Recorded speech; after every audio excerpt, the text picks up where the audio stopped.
Now, the soft landing that we have been planning for and preparing for is now looking more and more likely.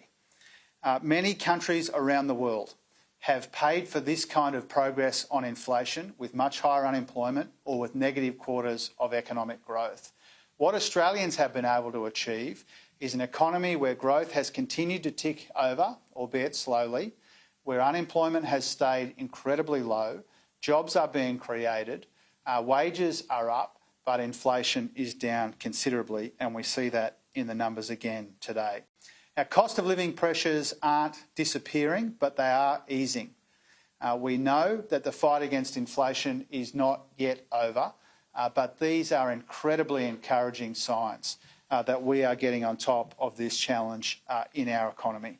The worst of the inflation challenge is now well and truly behind us, and that's one of the reasons why we are confident but not complacent about the economy in the year ahead. Now, we know that our political opponents will try and dismiss and diminish what Australians have been able to achieve together in their economy. We know that Australians are doing it tough.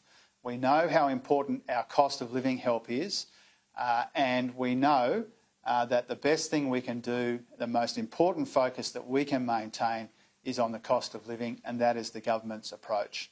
The Albanese Labor government is focused on beating inflation and helping with the cost of living and building Australia's future. Our political opponents, Peter Dutton and the Coalition, are focused on conflict and culture wars, and they would make people worse off and take Australia backwards. Now, if we look at the impact of the cost of living measures over recent years on the cost of living pressures that people face right around Australia, it's worth reminding people that Peter Dutton did not support cost of living help for Australians doing it tough. If Peter Dutton had his way, Australians would have been thousands of dollars worse off, and they will be worse off still if he wins the election. And that's because when he was the Health Minister, he went after Medicare.